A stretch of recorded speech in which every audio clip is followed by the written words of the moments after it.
Bienvenidos compañeros de viaje espiritual. Espero que estén listos todos los buscadores de sabiduría.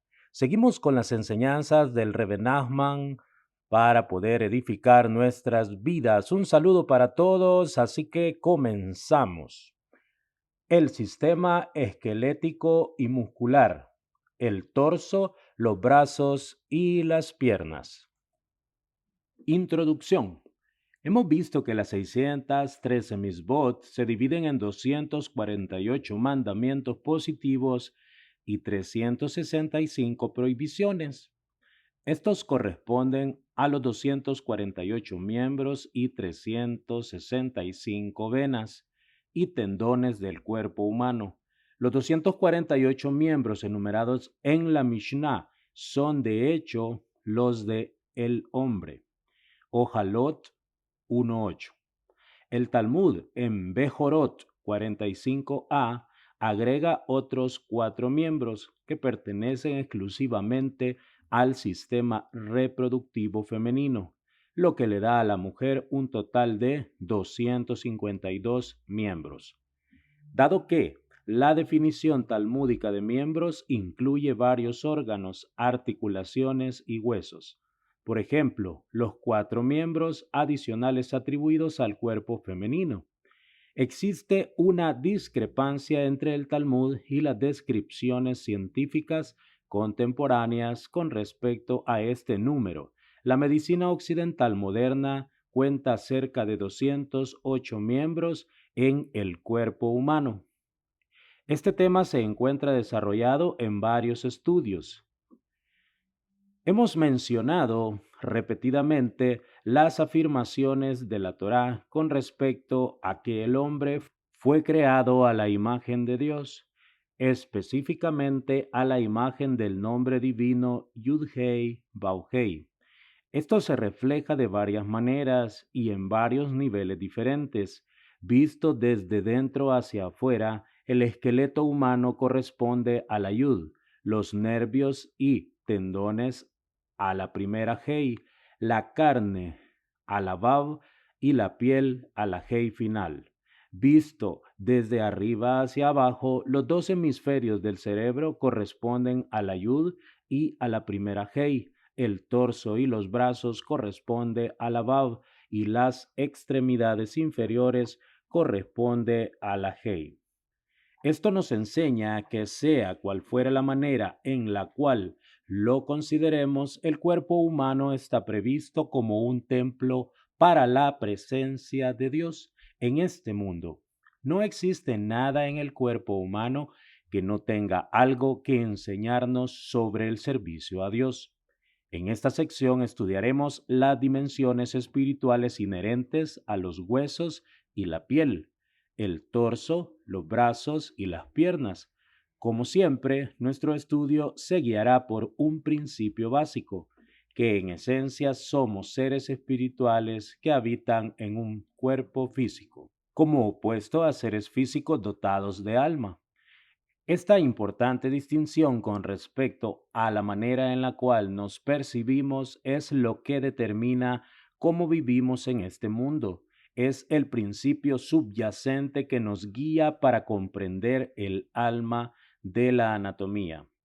Hablando en términos prácticos, para despertar nuestras almas y curar nuestros cuerpos, debemos canalizar Da'at, conocimiento divino, hacia cada uno de los 248 miembros de nuestro cuerpo.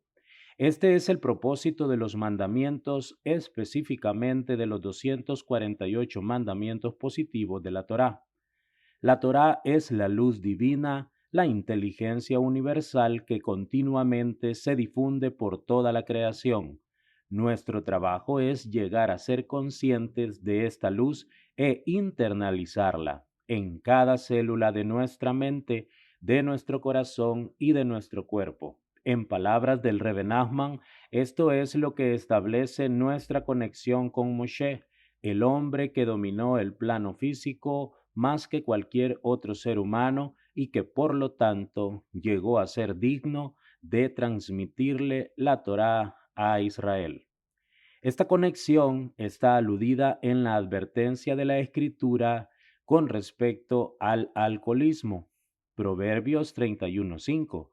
No sea que beba y olvide aquello que está mejucac, decretado. El Rebbe Nachman nos recuerda que Moshe es llamado en Devarim 33:21 y en Baba Batra 15a Mejokek, el legislador, cuyo valor numérico es 248. Moshe, en tanto que legislador, corresponde tanto a la estructura de las misbot, de los decretos de la Torá, como a los miembros del cuerpo. En este sentido, el poder de Moshe, investido en los 248 miembros del cuerpo humano, instruye a cada uno de los miembros enseñándole a cumplir con las misbot que le corresponden. El alcohol, por otro lado, opaca el cerebro y enturbia la capacidad de percibir la realidad. Cuando estamos borrachos, esto es, cuando nuestras mentes están enturbiadas por las tentaciones intoxicantes del mundo físico, nos olvidamos de Moshe, del Da'at, o sea, del conocimiento divino, que está investido dentro de los 248 miembros. Likutei Moharan 226, el libro del Alefbet, página 224. El Rabí Natán enseña que el Shema, la afirmación de fe, tiene 248 palabras. Estas 248 palabras corresponden también a los mandamientos positivos, los cuales, tal como hemos visto, son un paralelo de la estructura esquelética del hombre. 248 es también el valor numérico de la palabra Rahem, compasión. Debemos enfatizar que el acto de mayor compasión que alguien pueda realizar hacia otra persona es iluminarla en el reconocimiento de Dios, perfeccionando así su forma divina. Likutei Alajot, Kriyat Shema 3:4. El esqueleto humano se divide en dos categorías, el esqueleto axial y el esqueleto apendicular. El esqueleto axial define la columna central de huesos, el cráneo, la espina dorsal, las costillas y el esternón. El esqueleto apendicular define los grupos simétricos de huesos a cada lado de la columna central, los hombros, los brazos y las piernas. El esqueleto provee de marco y soporte para todos los órganos del cuerpo. Está compuesto de huesos y cartílagos e interactúa con los miembros a través de los tendones y los ligamentos. Algunos huesos protegen órganos internos vitales, tal como el cerebro, el corazón y los pulmones. Los huesos también son depósitos de minerales, tales como el calcio. Cuando el cerebro detecta niveles insuficientes de calcio, les ordena a los huesos que liberen dentro del flujo sanguíneo cantidades específicas para su absorción. Además, la médula ósea, que llena las cavidades de la mayoría de los huesos, produce células sanguíneas esenciales. Los músculos están controlados por los nervios, que reaccionan a los impulsos del cerebro. Los tendones y los ligamentos constituyen una parte importante del sistema esquelético muscular y juntamente con los músculos se encuentra en la mayor parte del sistema esquelético. La carne, tal como aplicamos el término en esta obra, es el tejido blando que cubre los huesos y que incluye el sistema muscular. La piel es parte del sistema epitelial, que incluye el cabello, las uñas y algunas de las glándulas. Esta conforma la cobertura externa del cuerpo. Existen dos capas de piel. La capa externa es llamada epidermis y la capa interna es conocida como la dermis. La piel sirve como protección contra las agresiones del medio, las bacterias y las infecciones. Las glándulas sudoríparas de la piel eliminan del cuerpo los excesos de fluidos y los productos de desecho. El cuerpo, una descripción cabalista. Hemos indicado que el cuerpo humano formado a la imagen divina puede ser visto como un reflejo del nombre divino del tetragrama. La forma humana encarna también las 10 sefirot. El cráneo corresponde a Keter. El hemisferio derecho del cerebro corresponde a Jochma y el hemisferio izquierdo corresponde a Binah. El bulbo raquídeo y la médula espinal corresponden a Da'at. El brazo y la mano derecha corresponden a Gesed. El brazo y la mano izquierda corresponden a Geburah y el torso corresponde a Tiferet. La pierna derecha y el riñón derecho corresponde a Netzach. La pierna izquierda y el riñón izquierdo corresponden a Hod. Y la señal del santo pacto, la circuncisión, corresponde a Yesod. El espacio en el cual la persona se para, es decir, los pies, representa su malhut o su reinado. Las 7 sefirot inferiores se corresponden con el cuerpo de la siguiente manera. Gesed, brazo, mano derecha, dar. Geburah, brazo, mano izquierda, restringir. Tiferet, torso, armonía, verdad. Netzach, pierna, riñón, testículo derecho, victoria, duración. Hod, pierna, riñón, testículo izquierdo, sumisión, majestad.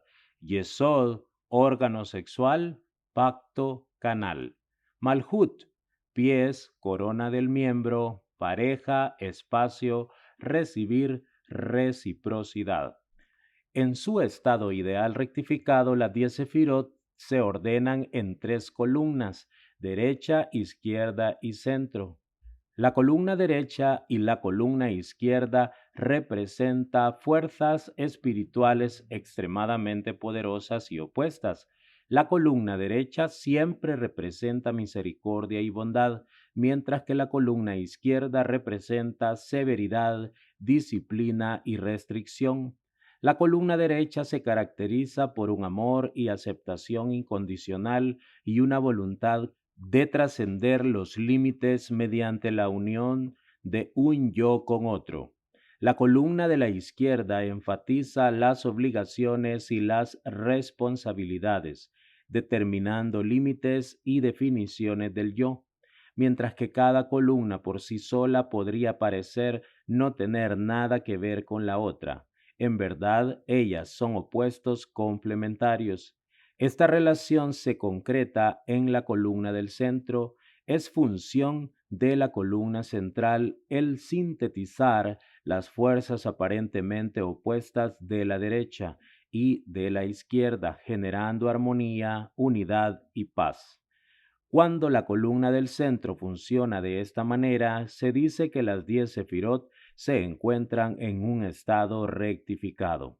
Hemos visto esto al tratar con Jochma y Binah, las sefirot que definen las funciones de la mente, la derecha intuitiva, artística, y la izquierda analítica y lógica, y cada una por separado carece de perfección para alcanzar un estado perfecto de equilibrio mental.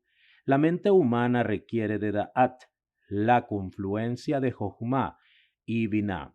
Un principio idéntico se aplica a todas las fuerzas humanas, la armonía que logra cuando aprendemos a equilibrar los aspectos opuestos de nuestra personalidad.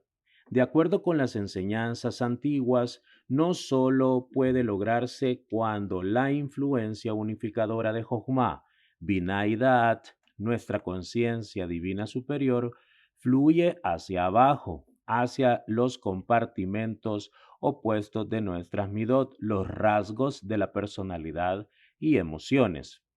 El torso. El torso encarna el concepto de Tiferet, la columna central de armonía y verdad.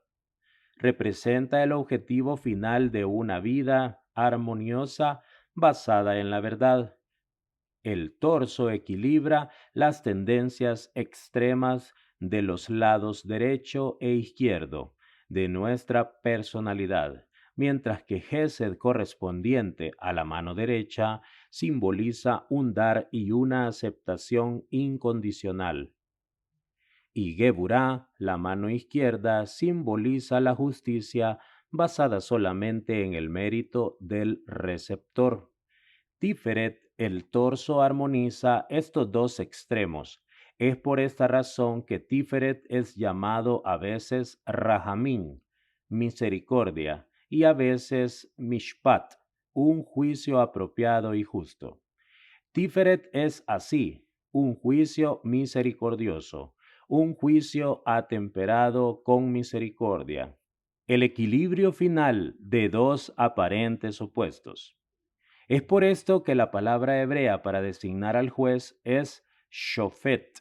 Su función es juzgar entre dos partes en disputa y ayudarlas a llegar a un acuerdo pacífico, lo cual es mishpat.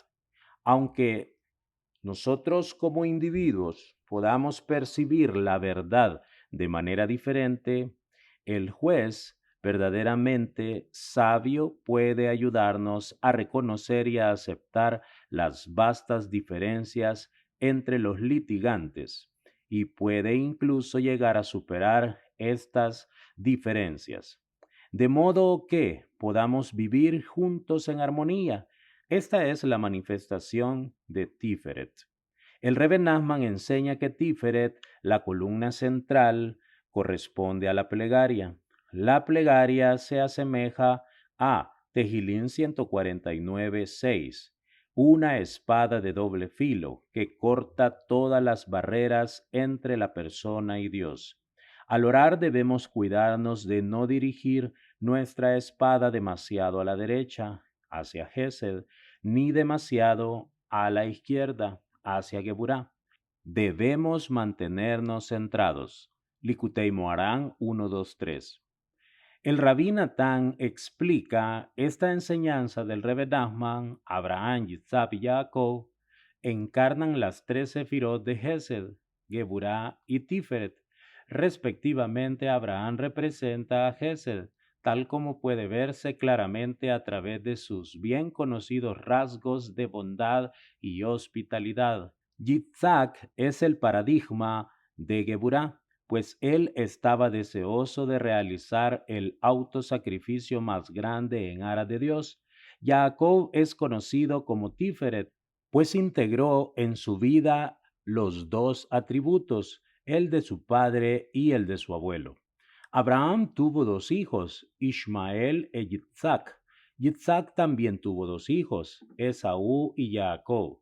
En cada caso, el primogénito representa una especie de absorción genética donde los sigin, impurezas, fueron separados en dos etapas, a partir de la simiente pura de los patriarcas, de modo que, finalmente, a través de la tercera generación de los hijos de Jacob, se estableció la santa nación de Israel. Dicho de otra manera, Abraham y Isaac trabajaron juntos, cada uno desarrollando por completo su propio atributo, hasta que fueron capaces de unirlos en Jacob. Y así es como llegó a la existencia la nación judía. Abraham le puso a su primogénito el nombre de Ismael. En hebreo significa Ishmael, Dios escuchará. Esto implica que Dios escucha nuestras plegarias, tal como puede verse en las palabras del ángel de Dios a Agar, la madre de Ismael, al informarle que ella tendría un hijo de Abraham. Bereshit 6:11. Le pondrás por nombre Ismael, porque Dios ha escuchado tu angustia. Sin embargo, en este sentido, Ismael alude también a la noción de que todo aquello que necesitamos nos llega debido al Gesed de Dios, bondad. Aunque esto es absolutamente verdadero, da lugar a un gran error. Esta actitud puede llevarnos a la errada conclusión de que no necesitamos esforzarnos para lograr algo. Dios ya ha escuchado mi plegaria. ¿para qué seguir orando? Esaú representa el acercamiento opuesto. El nombre Esaú significa terminado o completo, a partir de la palabra hebrea Asuí, literalmente hecho. Rashi Bereshit 25:25. Esaú simboliza al hombre en su propia autoimagen, relacionándose con el mundo como si él fuera lo más importante y el objetivo final de la vida. Fue Esaú quien preguntó en Bereshit 25:32, ¿para qué necesito la primogenitura? Indicando una negación de la divina providencia y repudiando por tanto la plegaria. Es el poder de Esaú dentro de la persona lo que la hace preguntar, ¿para qué orar cuando mis plegarias son inútiles? Dado que no existe providencia, mis plegarias no funcionarán. Rechaza la compasión de Dios diciendo que Dios no escucha nuestras plegarias, pues solo recibimos lo que merecemos. Estas dos perspectivas, la de Ismael y la de Esaú, cada una de las cuales por sí sola debe ser rechazada, están simbolizadas en la ceremonia de el Brit Milá, la circuncisión. La circuncisión conlleva ante todo el retiro del prepucio. Este tiene dos capas, una externa y otra interna. Existe por lo tanto dos etapas en la misma de la circuncisión. Milá, literalmente cortar, con lo cual se retira la capa externa del prepucio. Y pria, literalmente revelando, que implica llevar para atrás la fina membrana interna para revelar la corona. La capa externa del prepucio representa una clipa, una cáscara de materialidad irredimible y que debe ser totalmente rechazada y eliminada. La capa interna tiene connotaciones más sutiles, pero sigue siendo una clipa. La circuncisión judía no está completa sin ambas. Retirar el prepucio sin retraer la membrana fina para revelar la corona es como no haber hecho la circuncisión en absoluto. Lloré A 264:4. Al aplicar esto a Esaú y a Ismael, vemos lo siguiente. Esaú representa la parte de la humanidad que no realiza ninguna clase de circuncisión. Esaú desdeña la circuncisión y todo lo que ella representa, no habiendo razón alguna para volverse a Dios. Ismael, por el otro lado, realiza la circuncisión, pero solo de modo parcial. Él retira la capa externa del prepucio, pero deja intacta la capa interna.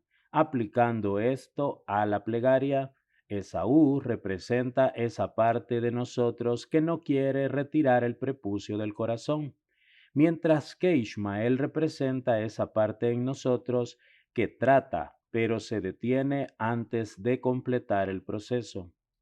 El Rabí Natán explica este proceso en términos de la espada de doble filo, de la plegaria mencionada más arriba y representada por Tiferet. La persona digna de emplear efectivamente la espada de la plegaria debe comprender cómo batallar con ella, sin volverse ni a la derecha ni a la izquierda. Por ejemplo, cuando una persona reflexiona sobre la aparentemente interminable duración del exilio actual, no debe concluir erróneamente que todas las plegarias para la salvación elevadas por el pueblo judío no han servido de nada. El cielo no lo permita. Esto sería inclinarse errónea y trágicamente hacia la izquierda, transformando el atributo de la compasión de Dios en crueldad. Como si el Santo bendito sea fuese sordo a nuestras plegarias, de manera inversa la persona no debe concluir equivocadamente que, Dado que sin la bondad del Santo bendito sea, es imposible lograr nada con la plegaria, no hay necesidad de esforzarse en ella. Basarse totalmente en la bondad del Santo bendito sea es inclinarse erróneamente hacia la derecha. La persona debe de tomar el camino equilibrado del centro, debe aumentar constantemente sus esfuerzos en la plegaria, sabiendo que ninguno de sus ruegos es en vano, pero al mismo tiempo debe recordar que sin la bondad del Santo bendito sea, será incapaz de alcanzar nada. A pesar de todos sus esfuerzos y devociones, cuando hacemos nuestra parte orando constantemente por la salvación, el Santo bendito sea hace ciertamente su parte y en aras de él mismo nos agracia con su bondad y nos redime.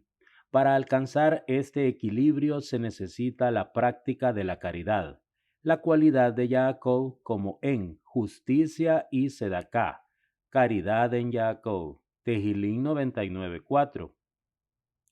Es por eso que debemos dar caridad antes de orar. Al hacerlo, distribuimos abundancia a través de nuestros propios actos de caridad, y esto nos permite elevar la calidad de nuestras plegarias. De la misma manera, nuestras plegarias unidas a la caridad le dan al Santo bendito sea motivo y razón para responder a nuestros ruegos y enviarnos la abundancia que buscamos. Likutei Alajot, Nahalot 4:23.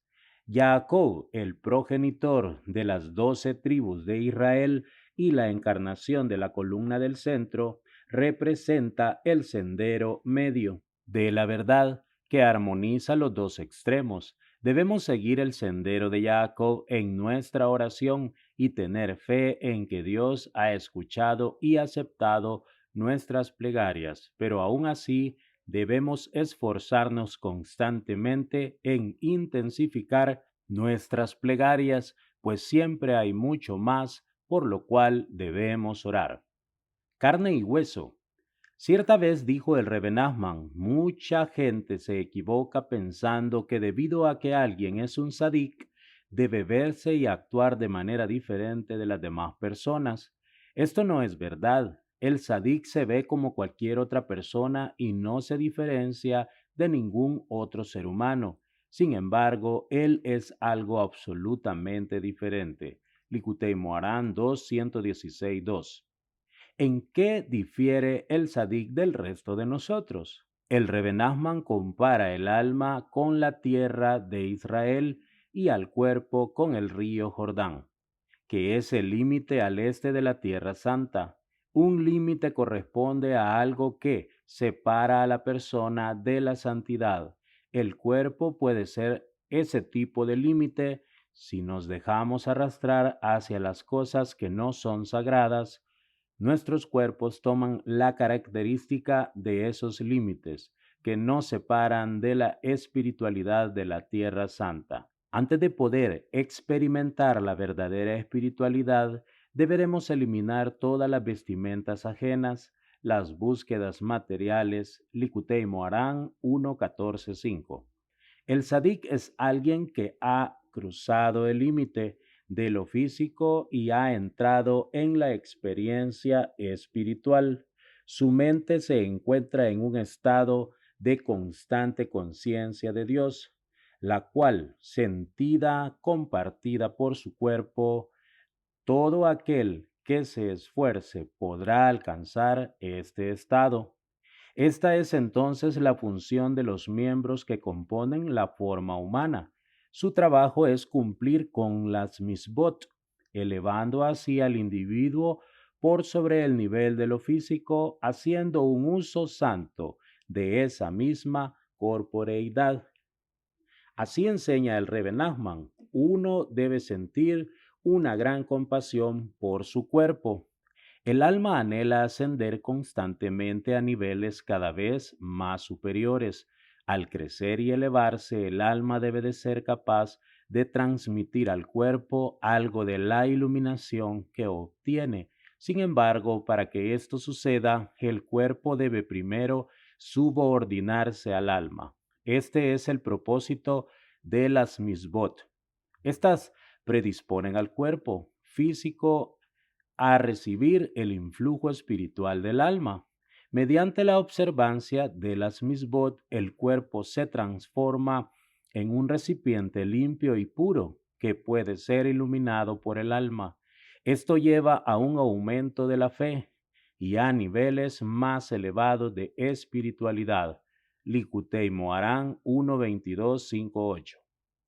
No es arbitrario que el Rebbe Nachman enseñe con respecto a la importancia de subyugar el cuerpo frente al alma precisamente por medio del cumplimiento de las misbot.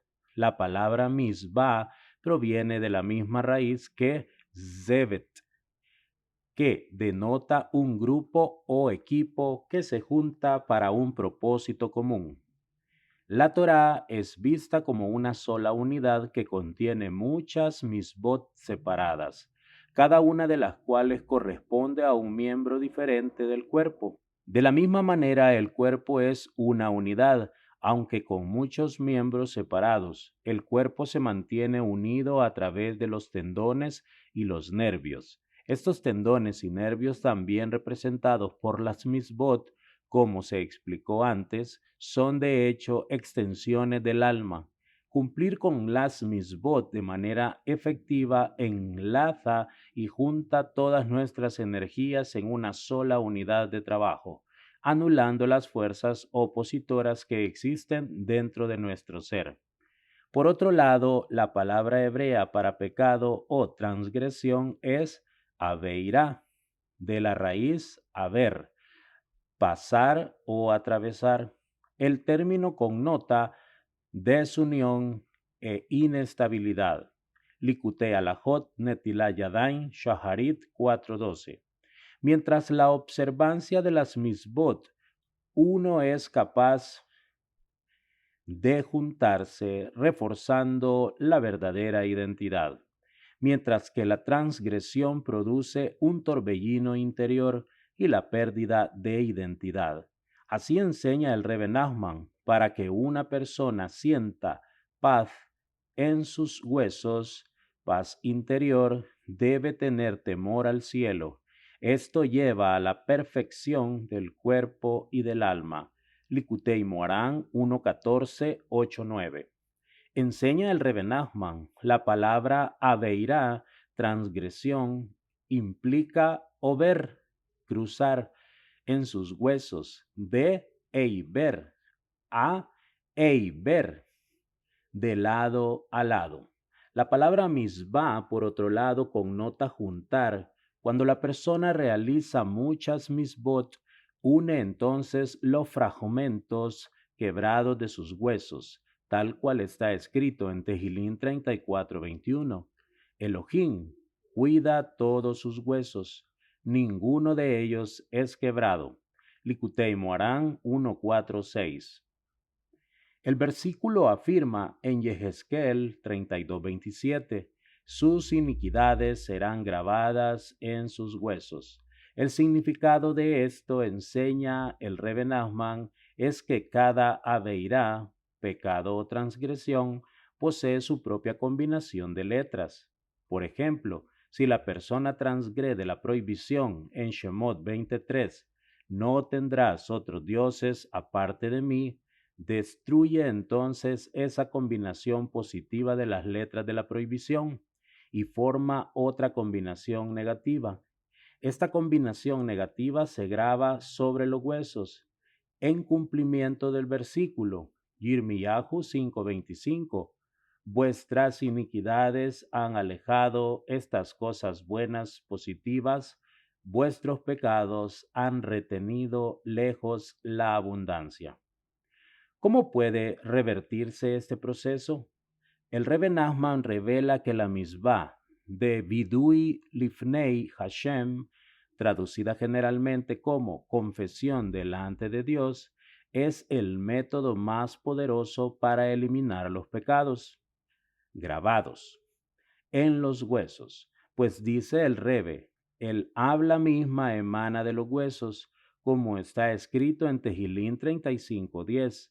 todos mis huesos dirán. Es decir, cuando todos mis huesos digan la confesión, la combinación de letras grabadas sobre ellos será reordenada y rectificada. El hecho es que muy poca gente comprende qué es la confesión. Piensan que es alguna clase de autocastigo culposo y pierden así todos sus beneficios positivos. La palabra hebrea vidui, confesión, comparte la raíz con el verbo lehodot, que significa agradecer o admitir. De hecho, la forma reflexiva de este verbo, lehid vadot, aunque generalmente traducida como confesar, significa literalmente admitírselo a uno mismo. Vidui lifnei Hashem implica hablar directamente con Dios, con nuestras propias palabras, clamando y dando expresión a nuestro dolor y a nuestras almas, diciéndole a Él todo lo que hemos hecho, en síntesis, una catarsis, es decir, limpieza. Tal expresión y articulación de nuestras faltas implica la profunda comprensión de que siempre hemos estado delante de Dios. La Aveirá bloquea esta comprensión crucial. Cuando nos arrepentimos y volvemos a Dios, hablándole directamente a Él, somos capaces de eliminar ese bloqueo y la combinación negativa de letras que ha sido formada por la Aveirá y alcanzar así la conciencia de estar ante la presencia de Dios a través de esta forma especial de comunicación con Dios. Somos capaces de establecer la conexión con nosotros mismos y de reconocer quiénes somos, como opuesto a aquello que hemos hecho y a lo que nos ha sido hecho. Esto nos libera de nuestras propias distorsiones internas y de las imperfecciones que han sido generadas debido a nuestros pecados, permitiéndonos lograr una objetividad que es imposible de alcanzar mientras nuestros conflictos se mantengan encerrados dentro de nosotros. Solo cuando somos libres de ser quienes somos, podemos reconocer verdaderamente a Dios y alabarlo. Likutei Moharán 1.4.5. El Rebbe Nachman enseña que para que la confesión sea más efectiva, debe ser hecha en presencia de un sabio de la Torá, que haya alcanzado niveles de humildad y piedad muy elevados. Este es el significado del versículo en Mishle 16:14. La ira del rey es un mensajero de muerte, pero el sabio puede pacificarla. Las combinaciones negativas producidas por el pecado son los mensajeros de muerte, los ángeles destructores que atacan al pecador. El sabio se refiere a Moshe, acerca de quien está escrito en Bamidbar 12:3. El hombre Moshe era muy anab, humilde. Tal sabio puede pacificar la ira de Dios, pues su anabá, humildad, anula el efecto negativo de Abón, pecado, Biur Halikutín. Basándose en esta enseñanza, los seguidores del Rebbe Nachman solían confesarse delante de él, pero a pedido suyo descontinuaron esta práctica 3 años antes de su fallecimiento. Sadik número 491. Los Hasidín de Breslov aún hoy en día se confiesan, es decir, articulan en palabras todo aquello que han hecho durante sus sesiones diarias de Hitbodedut, la plegaria privada delante de Dios. Enseña el Rebbe Nachman con respecto a la importancia de la confesión. Todas las mitzvot combinadas crean una estructura completa, que es un paralelo de los 248 miembros y los 365 nervios. La alegría también es una estructura completa, que impregna toda la forma de la Torá.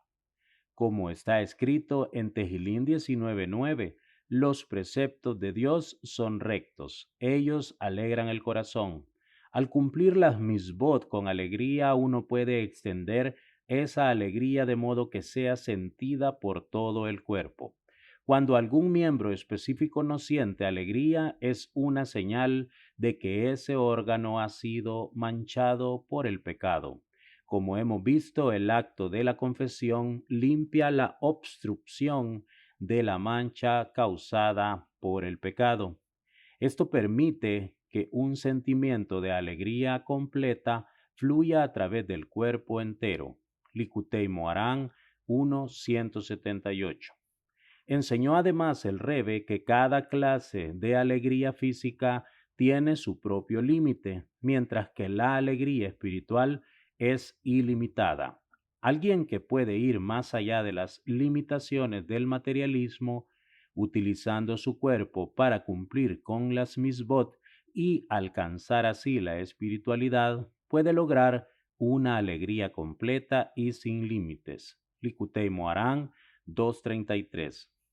Plegaria y resurrección. Enseña el Rebbe Nachman, orar con concentración expande la mente y refresca el alma.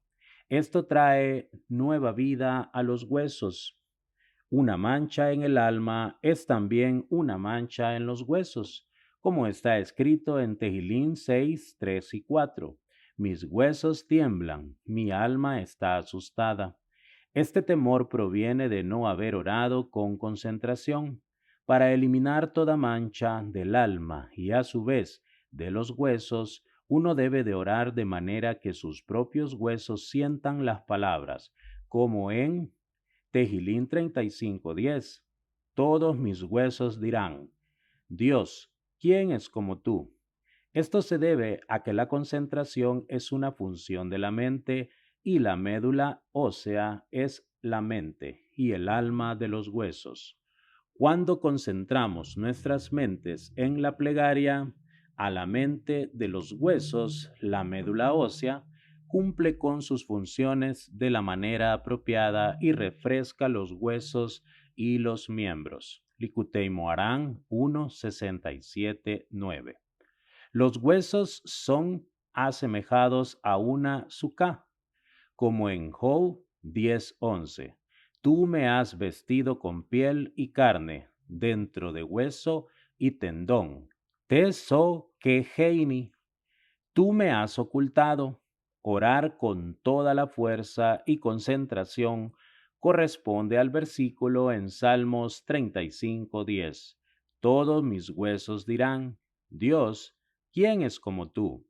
Dado que los huesos corresponden al azúcar. Tal plegaria es como entrar a una azúcar y cumplir con las misbot asociadas a ella, rodeándose totalmente de las misbot. La carne. El hombre es de carne mientras que los ángeles son de fuego, pero el hombre es superior. Likutei Moharan 2.1.2. El cuerpo humano está compuesto en su mayor parte de carne y hueso. La carne está compuesta básicamente por el mismo tipo de tejido que los órganos internos. Como hemos visto, los órganos despiertan la mala inclinación del hombre y sus características indeseables, pero la carne compuesta por el mismo tipo de tejido puede ser transformada en un formidable oponente contra los malos rasgos. Rab Abraham Hasidá mantuvo una seria batalla con su mala inclinación. Cuando finalmente pudo superarla, su mala inclinación se le apareció como una columna de fuego. Rab Amram le dijo a su mala inclinación, Tú estás hecha de fuego, mientras que yo estoy hecho de carne, pero yo soy superior a ti. Kiddushin 81a. Aunque Rab Amram era un gran sadik, también era un ser humano. Casi sucumbió a la tentación y estuvo muy cerca de cometer un grave pecado, pero logró frenarse y conquistar su mala inclinación. Su mera carne, tan fácilmente tentada, había ganado superioridad hasta por sobre el fuego de un ángel. Tal es el poder del anhelo por lo espiritual. La Kabbalah nos dice que los humanos habitan el universo de Asiá, mientras que los ángeles habitan el universo de Yetzirah. Parecería, por lo tanto, que los ángeles son superiores a los humanos en la jerarquía espiritual, pero enseñan nuestros sabios que las almas de los humanos tienen su raíz en el universo de Briah, Zohar 1, 125b, que está por encima del universo donde residen los ángeles. Por esta razón, el ser humano, si bien formado de carne y hueso, es capaz de alcanzar niveles que ni siquiera los ángeles pueden lograr. Esto es lo que quiere decir: el hombre es de carne mientras que los ángeles son de fuego, pero el hombre es superior. El Rebbe Nachman explica que las pruebas que los ángeles les imponen a los hombres surgen del atributo de los celos, basado en el deseo de los ángeles de mantener su posición superior. El objetivo del hombre debe de ser ascender a su fuente, que es superior a la del universo angélico. Cuando el hombre se controla frente al pecado, está de hecho controlando a los ángeles, más específicamente a su mala inclinación, y así es como asciende más allá del nivel de los ángeles. Esta victoria humana hace que los ángeles sientan celos del hombre, incitándolos a que traten aún más de hacerlo caer. El Rebbe Nachman agrega que incluso los ángeles santos, cuyo trabajo es ayudar a la gente en su servicio a Dios, sienten celos del hombre que ascienden por sobre ellos. Likutei Moharán 2.1.2. Si hasta los ángeles pueden sucumbir a los celos, ¿cuánto más susceptible será el hombre? Se necesita un alto grado de autocontrol para elevarse por sobre las características negativas de los celos. El Talmud trata en profundidad el tema de los celos. Shabbat 152b. Los celos producen el deterioro de los huesos y de la carne. Aquel que conquista esta mala característica puede trascender las limitaciones materiales de su ser de carne y hueso y alcanzar un cuerpo espiritual inmune a los daños naturales de la descomposición física. Escribe el Rebbe Nachman: es sabido que luego de la muerte el cuerpo se descompone. La carne, carente de la nutrición del alma, ya no tiene medios de subsistencia y necesariamente se descompone. Pero aún así, dijo el rey David, Tejilín 16:9-10, por tanto mi corazón se regocija hasta mi carne y permanece segura, porque no abandonarás mi alma al hoyo, no dejarás que tu piadoso vea la destrucción. ¿A qué se refiere el rey David? Está hablando de alguien que reconoce a su Creador mientras aún está con vida y merece por tanto iluminar su cuerpo con los logros de su alma. En la medida en lo que lo logra, transforma su aspecto físico en una entidad espiritual, de modo que incluso luego de la muerte su carne permanece segura. Likutei Halachot, Hashkamat, Haboker 4:4. Cuanto más buscamos a Dios de acuerdo con el consejo y las enseñanzas de los grandes sadiquín, y cuanto más interiorizamos en nuestra vida diaria los niveles superiores de espiritualidad, más seremos capaces de elevarnos por sobre nuestros mezquinos celos, asegurándonos de que incluso nuestra carne perdurará tras la muerte. El concepto de trascender nuestras limitaciones físicas pueden aplicarse también a la piel que nos cubre el cuerpo. La piel oculta la presencia interna del hombre. El primer hombre fue creado con un tipo de diferente cobertura, que era radiante de por sí, y en sí misma siendo capaz de difundir este brillo espiritual interior. Luego de su pecado, la cobertura de Adán se convirtió en la piel tal cual la conocemos. la cobertura correosa que tenemos hoy. El Rabí Natán escribe que la piel radiante del hombre se transformó en lo que hoy es en día como resultado del hecho de que Adán comió del árbol del conocimiento del bien y del mal. Así la piel corresponde a la clipa nogá, que es una mezcla de bien y mal. Esta clipa es similar a la imaginación o a los poderes de la ilusión, mediante los cuales uno puede conjurar tanto el bien como el mal. Lo que uno imagina es, de hecho, una cobertura que oculta a la realidad.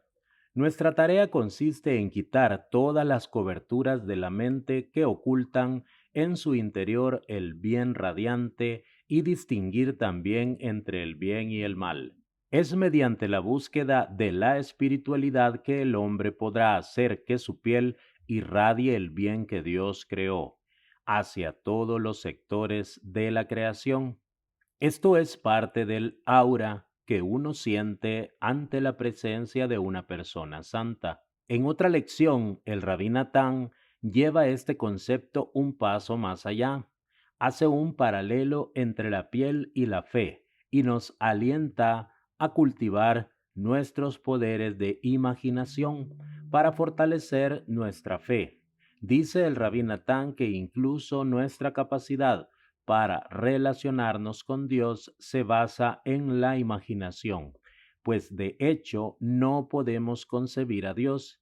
Él nos dio el permiso para llamarlo con determinados nombres que lo describen, pero en realidad estos nombres no son nada más que meras representaciones. Si Adán no hubiera comido del árbol del conocimiento, tanto él como toda la humanidad habrían sido capaces de alcanzar una verdadera percepción de Dios a través de la vestimenta radiante de su piel. Pero Adán transgredió y así perdió esta capacidad. Recién después de que comiera del árbol, comprendió que estaba desnudo, despojado de su vestimenta radiante. Bereshit 3:7. Había perdido la capacidad de experimentar a Dios de manera directa y no podía percibirlo sino solo a través de su imaginación, representada por la clipa nogá, la piel. Esto ha llegado a ser la esencia de la fe. El hombre solo puede percibir a Dios a través de la vestimenta, es decir, la piel que representa la fe. Fortalecer nuestra fe nos permite alcanzar una conciencia superior de Dios y una relación más fuerte con Él. Likutei Halajot, Tzitzit 5:10. El sentido del tacto. El sentido del tacto está presente en todo el cuerpo. Las sensaciones de dolor también están asociadas a este sentido del tacto. Esta sensibilidad física es necesaria para la supervivencia, pues de estar ausente nunca nos daríamos cuenta si sufrimos un corte, una quemadura o cualquier otro daño. De la misma manera, nuestro sentido espiritual del tacto y nuestra conexión con la espiritualidad son cruciales para nuestra existencia. Al cumplir con las misbot empleando nuestros cuerpos físicos para lograr objetivos espirituales, nos volvemos espiritualmente sensibles. Todos tienen sensibilidad, pero en general esta se encuentra limitada para ciertas y específicas áreas de la vida. En el ámbito espiritual y tomando la caridad como ejemplo, vemos que hay personas interesadas en ayudar a los desamparados, mientras que otras ayudan a los discapacitados. Otras mantienen instituciones de educación, de cuidado de la salud y demás. Todo aquel que practica la caridad favorece su propia área de interés. Nadie puede decir que las otras áreas no son importantes. Sin embargo, una particular clase de caridad tiende a interesar a ciertos individuos más que a otros. sus sensibilidades se encuentran simplemente más a tono con estas áreas específicas. De manera similar, ciertas partes del cuerpo cumplen con una misma especial, mientras que otras tienen más éxito con otras distintas, y así en más. Cuando una persona desarrolla todo el cuerpo a través del cumplimiento de las misbot que es capaz de cumplir, se pone a tono espiritualmente con otras áreas adicionales y se vuelve en general más sensible. Incluso su tacto físico se vuelve un tacto de sensibilidad, muy apreciado por todos aquellos con los cuales se relacionan. Amigos, hasta aquí la lectura del Likutei Moharán del día de hoy.